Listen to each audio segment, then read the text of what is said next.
वंदितु सौवसिद्धे ध्रुवमचलमनोवमं गतिं पत्ते वोच्छामि समयपाहुड मिनमोऽसुधकेवली भणितम् नमः समयसाराय स्वानुभूत्या चकासते चिस्वभावाय भावाय सर्वभावांतरच्छिदे।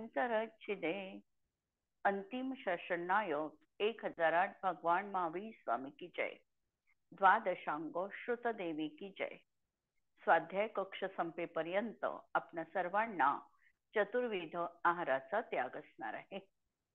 समयसार ग्रंथ आपण बघतो आहे आणि निर्जराधिकारांचा सुरू आहे। निर्जराधिकारामध्ये सुरुवातीलाच आचार्यांनी म्हटलं की इंद्रियाद्वारे असणारे भोग आणि निर्जरेला कारण, असा परस्पर विरोधी गोष्टींचं आचार्यांनी प्रतिपादन केलेलं होतं। आणि सम्यक दृष्टीच्या प्रत्येक क्रियेमध्ये ही सम्यक दर्शनाची जी समीचीन धारा आहे ही व्यापून असते आणि म्हणून आचार्यांनी ठामपणे हे प्रतिपादन केले की सम्यक दृष्टीचे भोग देखील निर्जरेला कारणीभूत आहे। ज्ञानी चेतन अचेतन भोग्य द्रव्यामध्ये परद्रव्य त्याला परद्रव्य मानतो आणि त्या निमित्तक रागादी सुखदुःखादी भावांना परभाव समजतो आणि त्यामुळे तो त्याचा कर्ता किंवा भोगता होत नाही। आपल्याला ज्ञानी परद्रव्याच्या परिकरात राहतो असे दिसतं, आपल्याला असं वाटतं की हा सर्व काही भोगतो आहे, परद्रव्याच्या परिकरामध्ये आहे, घरामधल्या सर्व कर्तव्यांना तो पार पाडतो आहे। परंतु असं असताना देखील अभिप्रायामध्ये तो त्या द्रव्यांना स्वभाव रूपाने जाणतो आणि आत्म्याचा ज्ञायक भाव हा वेगळा आहे, हा जाणण्याचं कार्य करू शकतो, हा भोग भोगू शकत नाही, हे त्याच्या अंतरंगामध्ये ठाम विश्वास जीवनात असतो। एखादा चोर हा जर कोतवालाच्या तावडीमध्ये सापडला तर त्याला जसं भोगावं लागतं, दुःख भोगावं लागतं, तुरुंगवास भोगावा लागतो, त्याप्रमाणे हा ज्ञानी जणू या कर्माच्या तावडीत सापडलेला आहे आणि त्या कर्माला त्याला भोगावं लागतं आहे, पण त्या भोगांमध्ये तो आनंद मानत नाही। तर ज्ञानी हा संसाराचा व्यवहार मुनीम म्हणून करतो की मी एक ट्रस्टी आहे आणि हे नेमून दिलेलं कार्य आहे आणि हे मला करायचं आहे असं समजून ज्ञानी वस्तूंचा भोग भोगताना दिसतो आणि जो अज्ञानी आहे हा मात्र संसाराचा मालक बनून कार्य करतो। आणि म्हणून अशा प्रकारचा ज्ञानीच्या आणि अज्ञानीच्या जीवनात महत् अंतर असतं।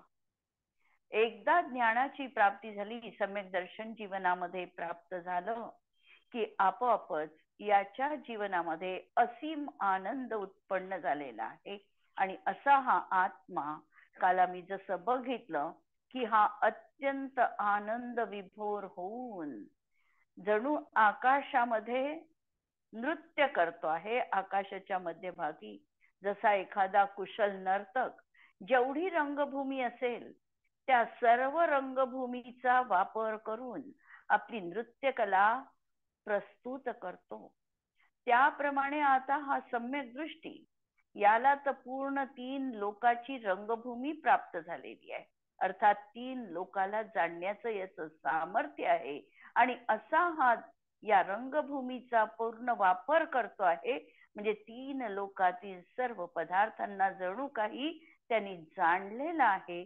ही भूमिका नृत्याच्या मागची आहे, म्हणजे आनंद विभोर झालेला आहे। हा त्याचा जो धीर उदात्त असा ज्ञान रस आहे हा त्याच्या अंतःकरणामध्ये मावत नाहीये, जणू ओसंडून तो बाहेर पडतो आहे आणि त्या आनंदामध्ये हा संपूर्ण या 3 जगताचा जणू काही रंगभूमी म्हणून वापर करतोय आणि त्याच्यावर त्याचा हा लीलया ज्ञानाचा वावर सर्वत्र आम्हाला पाहायला मिळत आहे। अशा प्रकारची काल आपण कलशामध्ये प्रस्तुती बघितली आणि यानंतर प्रश्न आम्ही बघितलेला होता की त्यांच्या जीवनामध्ये घाती कर्म अजून आहे विद्यमान.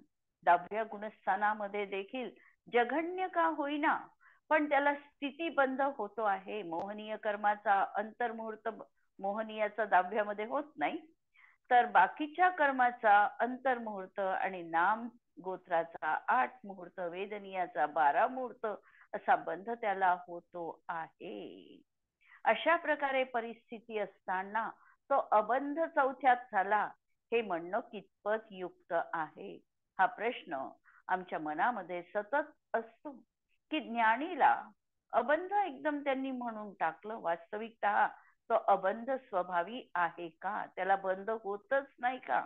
अशा तऱ्हेचा जर प्रश्न आमच्या मनात उत्पन्न झाला तर या प्रश्नाचं उत्तर आम्हाला परत नय विवक्षेनी द्यावं लागतं. निश्चय नयानी अभिप्राय महत्वाचा असल्यामुळे अभिप्रायामध्ये तो कर्माची सत्ता, कर्माचा उदय जीवनामध्ये मान्य करत नाही. आणि म्हणून कर्माचा उदय असताना देखील, पर्यायीमध्ये तो भाव प्रगट असताना देखील, नवीन कर्मबंध होत असताना देखील तो कर्माचा अकर्ता म्हटल्या जातो. कारण त्याचं लक्ष हे स्वभावावर केंद्रित झालेलं आहे. 10व्या गुणस्थानापर्यंत ही सगळी कर्माची परिपाटी चालणार आहे. आणि नंतर 11व्यामध्ये जेव्हा यथाख्यात चारित्र्याची प्राप्ती आहे, 12वं 11वं गुणस्थान उपशांत मोह, क्षीण मोह, या ठिकाणी जेव्हा हा उपशम झालेला आहे मोहनीय कर्माचा आणि 12व्या गुणस्थानात क्षय झालेला आहे, यथाख्यात चारित्र्याची प्राप्ती आहे, 11व्या गुणस्थानापासून याला फक्त आता इर्यापथ आश्रव आहे. याला कोणत्याही तऱ्हेचा स्थितीबंध आता कर्मामध्ये पडत नाही. कारण एक समयच्या वर जर स्थिती असेल तर त्याला स्थिती म्हटल्या जाते. जर एक समय स्थिती राहणार आहे, एक समय आलं पुढच्या समयात निघालं, असं जर असेल तर त्याला स्थितीबंध म्हटल्या जात नाही. आणि म्हणून जोगा पयडी पदेसा, योग आहे, योगामुळे प्रकृती आणि प्रदेश बंद होतो आहे आणि कशा विरहित अवस्था असल्यामुळे स्थितीबंध आणि अनुभाग बंध जीवनामध्ये होत नाही. नय विवक्षा मला सर्वत्र सदैव आमच्या अंतःकरणात ठसवायची आहे. उत्तर पहा, आम्ही काल मध्ये ठेवलेलं होतं. सिद्धांतामध्ये गुणस्थानाच्या परिपाटीत अविरत सम्यक दृष्टीपासून पुढे बंध सांगितलेला आहे. जर आम्ही कोणताही सिद्धांत ग्रंथ उघडला तर 4थ्या गुणस्थानात जीव अबंध आहे असं कुणीही म्हणणार नाही. सर्वत्र त्या जीवाला कर्मबंध होणार आहे हेच त्या ठिकाणी सांगितलेलं आहे. एवढंच नव्हे तर कधी कधी कर्णानुयोग हेही सांगतो की जर तो द्वितीयोपशम सम्यक दृष्टी बनून उपशम श्रेणी आरोहण करून 11 पर्यंत गेला तरी त्याची गाडी रिव्हर्स येता येता तो पहिल्या मिथ्यात्व गुणस्थानामध्ये देखील येऊ शकतो. परत कर्मबंधानी तो सहित होऊ शकतो, परत त्याची श्रद्धा बिघडू शकते, ही शक्यता आहे. या सगळ्या शक्यता आम्हाला ज्ञात असल्या पाहिजे. तो अर्धपुद्गल परावर्तनच काळ फिरणार आहे, पण त्याचा बहुतांश काळ मिथ्यात्वाच्या भूमिकेत देखील जाऊ शकतो. आणि कोणी असा निकट भव्य असेल, अत्यंत निकट भव्य, की जो अंतर्मुहूर्तामध्ये श्रेणी आरोहण करून कर्माची क्षपणा करून तो तद्भव मोक्षगामी देखील बनू शकतो. सगळ्या शक्यता या मला नाकारता येत नाही. कर्णानुयोगामध्ये याचं काटेकोर दिग्दर्शन आम्हाला दिसणार आहे. म्हणून असा बंध सांगितला आहे. घाती कर्माचं कार्य आत्म्याच्या गुणांचा घात करणं हे आहे. घाती कर्म काय करतं? आम्ही 2 कर्माचे भेद केले, घाती कर्म आणि अघाती कर्म. घाती कर्म जीवाच्या अणुजीवी गुणाच्या पर्यायीच्या घातात निमित्त कारण आहे. गुणांचा घात कुणीही करू शकत नाही, कारण गुण अणुजीवी गुण आहे. ज्ञान गुणाचा सर्वस्वी घात झाला असं कदापिही नाही. कारण ज्ञान आणि दर्शन गुण आमचे हे प्रगट असणारच आहे. आमचं वीर्य सामर्थ्य हे काही ना काही प्रमाणामध्ये प्रगट आहेतच. आणि म्हणून आम्ही लावणार व्याख्या कशी आहे घाती कर्माची, तर जीवाच्या अनुजीवी म्हणजे जे जीवाजवळ संसार अवस्थेमध्ये देखील जे गुण विद्यमान आहे त्या गुणांना अनुजीवी गुण म्हणायचं. या अनुजीवी गुणांच्या पर्यायीच्या घातात निमित्त कारण आहे. कारण पूर्णच आमचं ज्ञान गुण कुणीही नष्ट करू शकत नाही, पण जी आमची ज्ञान गुणाची पर्याय आहे त्यावर नष्ट करण्याचा उपचार हा घाती कर्मावर केला जातो. हे आहे घाती कर्म. आणि दुसरं आहे अघाती कर्म, की जे अणुजीवी गुणांचा घात करत नाही, पण हा गुण असा आहे की अघाती कर्मामुळे जीवाचे प्रतिजीवी गुण प्रगट होत नाही, यत्किंचित देखील ते प्रगट होत नाही. अणुजीवी गुण हे संसार अवस्थेतही विद्यमान आहे, पण एकही प्रतिजीवी गुण संसार अवस्थेमध्ये असत नाही. याची उदयरूपच अवस्था आहे किंवा एक क्षायिकी रूपाची अवस्था आहे. म्हणजे आहे तर उदय आहे. आणि हा प्रतिजीवी गुणांचा म्हणजे आम्हाला हे जे घाती कर्म आहे या कर्माच्या उदयामुळे जीवाचं जे वास्तविक स्वरूप नाही ते त्याला प्राप्त झालेलं आहे. म्हणजे जसं शरीर मिळणं हे जीवाचं स्वरूप नाही, पण नामकर्माच्या उदयात शरीराची प्राप्ती झालेली आहे. उच्च नीचपणा असणं हे काही जीवाचा स्वभाव नाही, पण गोत्रकर्माच्या उदयामध्ये उच्च नीचपणा असा भेद जीवनामध्ये दिसतो. सुखदुःखादायकांचं वेदन करणं, आनंदाचं वेदन करणं हा आत्म्याचा स्वभाव आहे. आणि सुख आणि दुःख या कशा आहे तर विभाव पर्याय. सुख असेल ती देखील विभाव पर्याय. कारण सुखाची व्याख्या मी काय करू? जे इंद्रियांना सुखकर वाटतं ते सुख. लक्षात घ्या सुखाची व्याख्या. जे इंद्रियांना सुखकर वाटतं. संबंध कुठे आमचा सुखाचा? इंद्रियांशी. आणि आम्ही जो स्वतःचा आनंद गुण म्हणतो याचा संबंध कुठल्याही कर्माशी नाही. आनंद हा जीवाचा स्वभाव आहे, पण सुखदुःख या दोनही विभाव पर्यायी आहे. आणि याचं वेदन करणं हा देखील जीवाचा स्वभाव नाही.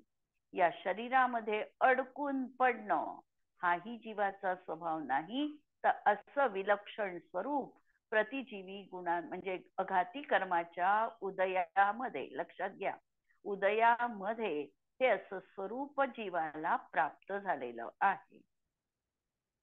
दर्शन ज्ञान सुख वीर्य या गुणांचा घातही तेथे विद्यमान आहे. आणि क्रमाने जर आम्ही बघितलं तर ज्ञान गुणाचा घातही आहे. घाती कर्माच्या उदयामध्ये हे सगळं काही होत आहे असं आहे. तेथे चारित्र मोहाचा उदय आहे, त्यामुळे नवीन कर्माचा बंध होतो. जरी चौथ्या गुणस्थानात आहे, अनंतानुबंधी त्याच्या जीवनात नाही, पण यदा कदाचित तो क्षयोपक्षमिक सम्यक दृष्टी असेल तर त्याला अनंतानुबंधी सत्तेत असू पण शकतात. असेलच असं नाहीये, कदाचित नसेल पण अनंतानुबंधीची सत्ता त्याच्या जीवनात असू शकते. कदाचित कोणी विसंयोजन केलेला असेल तर त्याला सत्ता राहणार नाही. तर असा हा चारित्र मोहनीयाचा उदय चौथ्या गुणस्थानात असेल तर अप्रत्याख्यानावरण कर्माचा उदय तिथे निश्चितपणे असणार आहे. या अप्रत्याख्यानामुळे तो श्रावकांची व्रत पाळू शकत नाही, अशी ही भूमिका त्याची त्या त्या गुणस्थानामध्ये निश्चितपणे असणार आहे. त्यामुळे त्या अनुषंगाने कषाय भाव विद्यमान आहे, त्यामुळे त्याला तशा प्रकारामध्ये कर्मबंध देखील होणार आहे. जर मोहाच्या उदयामध्येही बंद होत नाही असे मानावे तर मिथ्या दृष्टीला मिथ्यात्व आणि अनंतानुबंधीचा उदय असताना सुद्धा त्याला बंद होत नाही असेही काम मानू नये.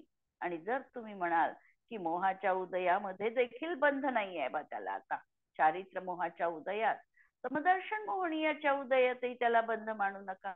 पण तिथे तर बंध मांडलेला आहे. मग चारित्र मोहाच्या उदयात बंध का नाही? अर्थात आहे. प्रश्न आहे हा. आता समाधान पहा. बंध होण्यास प्रामुख्याने मिथ्यात्व आणि अनंतानुबंधीचा उदय कारण आहे.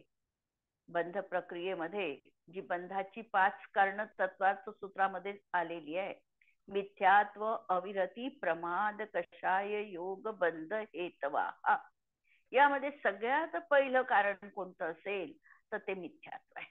आणि म्हणून बंध होण्यामध्ये प्रमुख जर काही कारण असेल तर ते मिथ्यात्व आहे आणि अनंतानुबंधी. कारण ही 5ची जोडीच आहे. अनंतानुबंधी आणि मिथ्यात्व हे सोबतच असतात. आणि त्यातही मिथ्यात्वाचा बंध हा उत्कृष्ट बंध हा 70 कोडा कोडी सागर प्रमाण आहे. अर्थात तो संज्ञी पंचेंद्रिय पर्याप्तक जीवालाच होऊ शकतो, हेही सत्य आहे.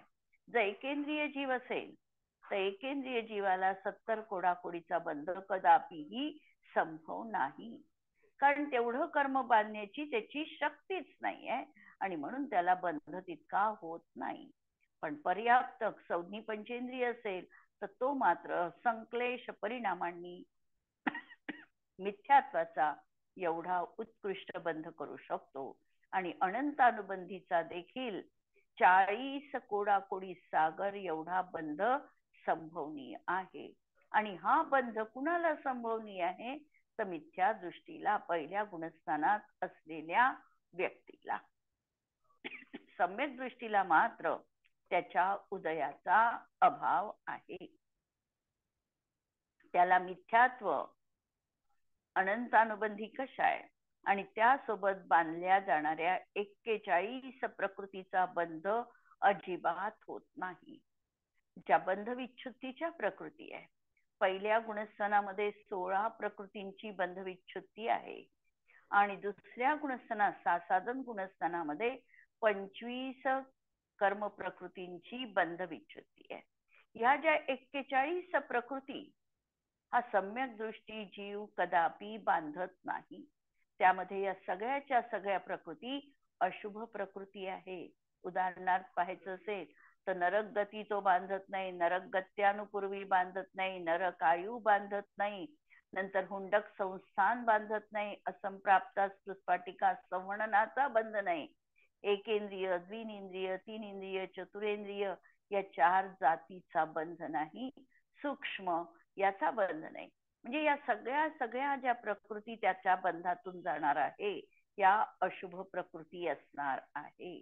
दुसऱ्या गुणस्थानात आला तर अनंतानुबंधीचा बंध, आता बंध विच्छुत्ती होणार आहे.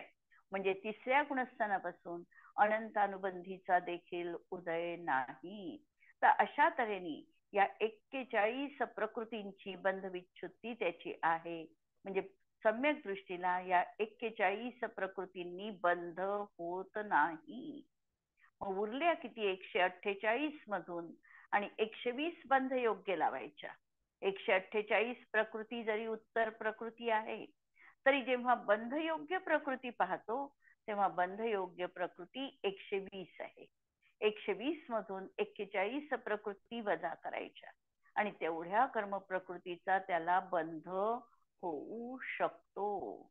ही पॉसिबिलिटी. त्यातही आहारक आणि आहारक द्विक या दोनचा बंध हा 7व्याच गुणस्थानात होतो, 7 आणि 8व्या. म्हणून त्या पण प्रकृती इथे तो बांधत नाही, म्हणजे अबंधात आहे. त्याची बंध विच्छुत्ती नाही झाली पण त्या अबंधात आहे. तर अशा तऱ्हेने या प्रकृतींचा त्याला बंध होत नाही. परंतु इतर घाती कर्मांच्या आणि अघातीच्या कर्म प्रकृतीचा बंध अल्प स्थिती अनुभाग पूर्वक होतो. हे वाक्य महत्वाचं आहे की एकदा सम्यक दर्शन जीवनात प्राप्त झालं तो आता कर्मबंध करेल, पण कर्मबंध करत असताना तो किती करेल, त्याची स्थिती किती राहील तर अंतःकोडा कोडी एवढीच त्याची स्थिती राहणार आहे. म्हणजे कोणतंही कर्म तो बांधेल तर यापेक्षा जास्त स्थिती घेऊन तो बांधत नाही. तीर्थंकर प्रकृती, उत्कृष्ट प्रकृती, ज्याला आपण म्हणतो पुण्य प्रकृती, पण ती देखील त्याची स्थिती पण तो अंतःकोडाकोडीपेक्षा जास्त बांधत नाही. कोणतंही कर्म तो यापेक्षा जास्त स्थिती घेऊन बांधत नाही. आणि पुण्य प्रकृतीचा अनुभाग हा जास्त प्रमाणात आहे आणि पाप प्रकृतीचा अनुभाग हा द्विस्थानगत असणार आहे. पुण्य प्रकृतीचा अनुभाग हा चतुस्थानगत असणार आहे आणि पाप प्रकृतीचा अनुभाग हा जो पडणार आहे त्याला हा द्विस्थानगत असणार आहे. ही वैशिष्ट्य आता त्याला प्राप्त झालेलं आहे त्याच्या कर्मामध्ये. तथापि मिथ्यात्व आणि अनंतानुबंधी असताना जसा बंध होत होता तसा होत नाही. मिथ्यात्वाला एक अनंत असं देखील म्हटलेलं आहे. म्हणून अनंत संसाराचं कारण मिथ्यात्व आणि अनंतानुबंधी आहे. त्याच्या उदयाचा अभाव झाल्यानंतर पुनरपी त्याचा बंध होत नाही. कारण मिथ्यात्व दर्शन मोहनीय कर्म कोणत्या गुणस्थानामध्ये त्याची बंध विच्छुत्ती आहे?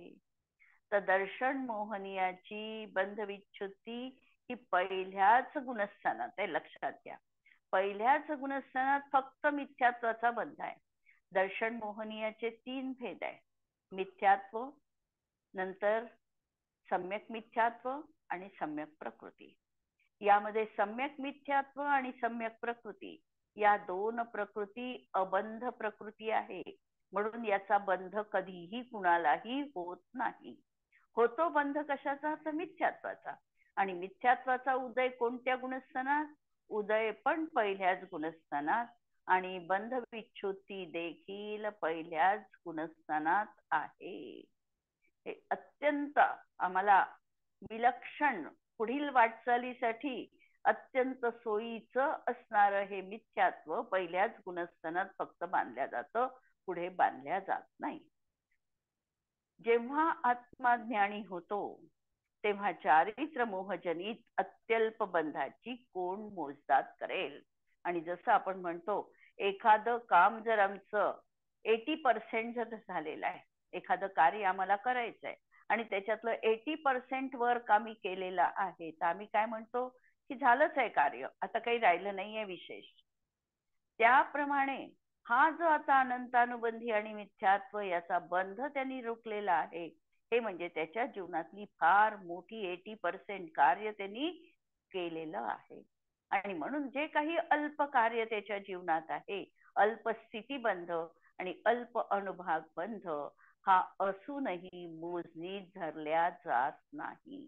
जसं एखाद्या व्यक्तीवर समजा 1 लाखाचं कर्ज आहे आणि त्याच्यामधले 99,000 त्यांनी चुकत केलेलं आहे. आता जे काही कर्ज त्याच्यावर उरलेलं आहे ते कर्ज तर तो काय म्हणेल, हा कर्ज मुक्त झाला आहे. कर्ज अजून नाही आहे असं नाही आहे, पण असताना देखील जसं आम्ही म्हणणार की हा आत्ताच कर्जमुक्त झालेला आहे, त्याप्रमाणे याला कर्मबंध आहे, नाही असं नाही. पण हा कर्मबंध असताना सुद्धा आता तो कर्मबंध संपणार आहे किंवा अल्प आहे, म्हणून त्याला कर्मबंधच नाही असं म्हटल्या गेलेलं आहे. उदाहरण दिलं, वृक्षाचं मूळ उखडून फेकल्यानंतर वृक्षाची हिरवी पालवी किती काळ तग धरेल? म्हणून तर अध्यात्मशास्त्रामध्ये सामान्यपणाने ज्ञानी आणि अज्ञानी होण्यासंबंधीच प्रधान कथन आहे. म्हणून अध्यात्म ग्रंथामध्ये जे जीवाचं वर्गीकरण केलं, हे वर्गीकरण केवळ 2 दृष्टीतून केलं. जीव म्हटला की ज्ञानी आणि अज्ञानी, बस. तिसरी कॅटेगरी अध्यात्म ग्रंथाला मंजूर नाही. त्याला एक तर ज्ञानी म्हणा आणि ज्ञानीला कर्मरहित म्हणा, कर्मबंध होत नाही म्हणा, आणि जो अज्ञानी आहे त्याला कर्मबंध आहे, बस. या 2च गोष्टी प्रामुख्याने सांगितल्या गेलेल्या आहेत. ज्ञानी झाल्यानंतर अवशिष्ट बाकी जे काही थोडे बहुत कर्म आहे ते तर सहजासहजी नष्ट होणारच आहे. ज्याप्रमाणे कोणी एक पुरुष दरिद्री होता, तो झोपडीमध्ये राहत होता, त्यास परम भाग्योदयानी धनधान्य संपन्न मोठ्या महालाचा लाभ झाला. त्या महालामध्ये बऱ्याच दिवसांची घाण पडलेली होती. परंतु ज्या दिवशी त्याने येऊन त्या महालामध्ये प्रवेश केला, त्या दिवसापासून तो महालाचा, धनाचा आणि संपत्तीचा स्वामी झाला. आता घाण साफ करणे तेवढे बाकी राहिले आहे आणि तीही घाण क्रमाने आपली कुवत आणि सोयीप्रमाणे तो साफ करत जाईल. तेव्हा सर्व घाण साफ होईल आणि तेव्हा उज्ज्वल होईल आणि परम आनंद अनुभवेल, असेच येथे समजावे. याप्रमाणे रंगभूमीवर निर्जरेचा प्रवेश झालेला होता. त्याने आपले स्वरूप दाखवून ही रंगभूमीच्या बाहेर निर्जरा पण निघून गेलेली आहे आणि अशा तऱ्हेने हा निर्जराधिकार या ठिकाणी समाप्त झालेला आहे.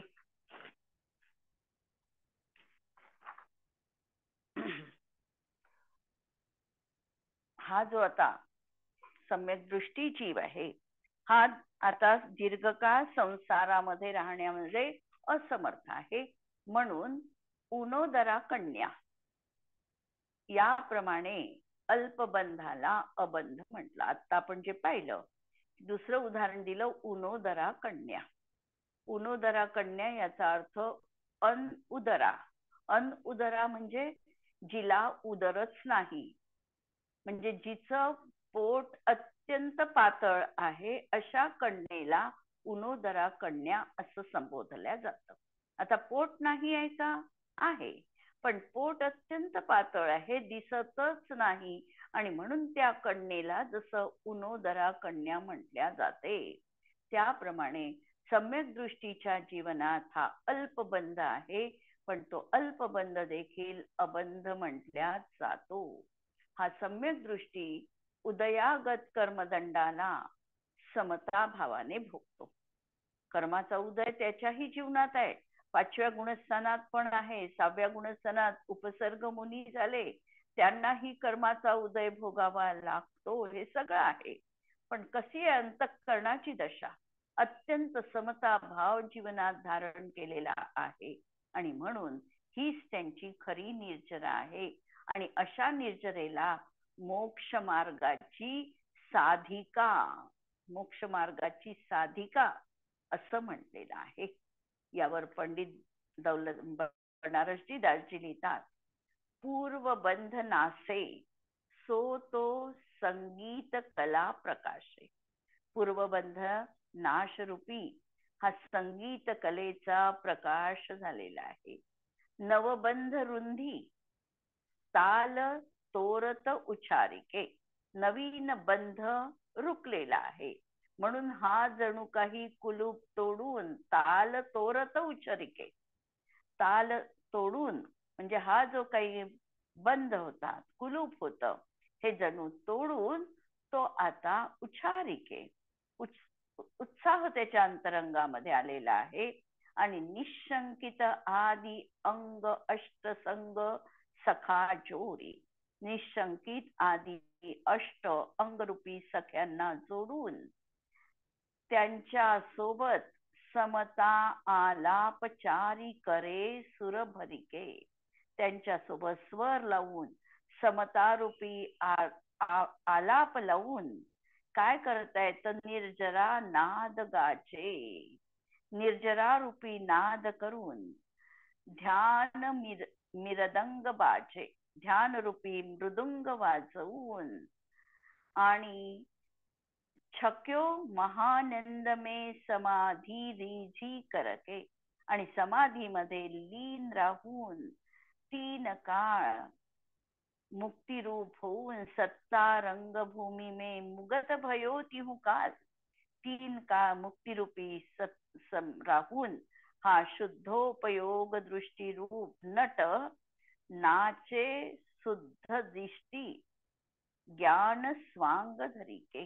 असं हे ज्ञानाचं सोंग घेऊन, जरी सोंग म्हटलेलं आहे त्या ठिकाणी, तरी ज्ञानाचा आनंद जीवनामध्ये प्राप्त करून महानंद आनंदात डुंबून मस्त होऊन जणू काही नृत्य या रंगभूमीवर करतो आहे. अशा तऱ्हेने अत्यंत अलंकारिक भाषेमध्ये त्यांनी हा शेवटचा छंद निर्जराधिकारामध्ये प्रस्तुत केलेला आहे की पूर्वबंधाचा नाश रूपी संगीत कलाचा प्रकाश करून नवीन बंध रोखून जणू हे कुलूप तोडून निशंकित आदी अष्ट अंगरूपी सख्यांना जोडून त्यांच्या सोबत स्वर लावून समतारूपी आलाप लावून निर्जरारूपी नाद करून ध्यान रूपी मृदंग वाजवून समाधीत लीन राहून तीन काळ मुक्तिरूप होऊन शुद्ध दृष्टी रूप हा नट सत्ताच्या रंगभूमीवर ज्ञानाचं सोंग घेऊन महा आनंदामध्ये डुंबून मस्त होऊन नाच करतो आहे. हा निर्जराधिकार आहे आणि धर्मी जीव स्वभावात एकाग्रता लीनता करून पूर्व कर्म प्रकृतीचा अशुद्ध ताल टाळेल आणि परमानंद दशा प्राप्त केल्या जाईल. अशा तऱ्हेची ही भावना निर्जराधिकारामध्ये आम्हाला सर्वत्र व्यक्त करायची आहे. आणि जयचंदजी छाबडा यावर अंतिम छंद लिहिताना लिहितात, सम्यकवंत महंत सदा समभाव रहे दुख संकट आए कर्म नवीन बंधे न तबे अर पूरब बंध झड़े बिन भाए पूर्ण अंग सुदर्शन धरे नित ज्ञान बढ़े निज पाए यो शिव मार्ग साधि निरंतर आनंद रूप निजातम थाए. अर्थात ज्याला मोह राग द्वेषाचा अभाव आहे त्या वैरागीला उदयात येणारा कर्मभोग हा बंधाचं कारण नाही तर निर्जरेचं कारण आहे. त्याच्या अंतःकरणामध्ये निज ज्ञान शक्तीचं संवेदन आहे आणि परपदार्थाच्या प्रती वैराग्याचा भाव नियमाने आहे. पण जर कुणी जीव यथार्थ अर्थाला ग्रहण न करता आणि सम्यक्त्व नसताना सुद्धा स्वतःला सम्यक दृष्टी मानत असेल आणि पंचेंद्रियाचा विषयांचा स्वच्छंद रीतीने जर तो उपभोग घेत असेल आणि स्वतःला निराश्रवी आणि जर अबंध मानत असेल तर तो समीचीन सम्यक दृष्टी नाही. तो आत्मा आणि अनात्म्याच्या ज्ञानाने शून्य आहे आणि वास्तविकता आत्मा तर न्यायकृप आहे आणि हा आत्मा सर्व विपदांचा अंत करणारा आहे. पूर्वबद्ध कर्माच्या विपाकाने ज्ञानीला अनुकूलता किंवा प्रतिकूलता जरूर आहे, पण त्यामध्ये हर्ष विषाद मात्र तो करत नाही. आणि म्हणून ज्ञानीच्या जीवनात निरंतर ही मोक्ष मार्गाची साधिका स्वरूप असणारी जी निर्जरा आहे ही सतत त्याच्या जीवनामध्ये विद्यमान आहे. अशा तऱ्हेने हा निर्जराधिकार या ठिकाणी आपण संपविलेला आहे आणि सोमवारपासून आपण बंधाधिकार सुरू करणार आहे.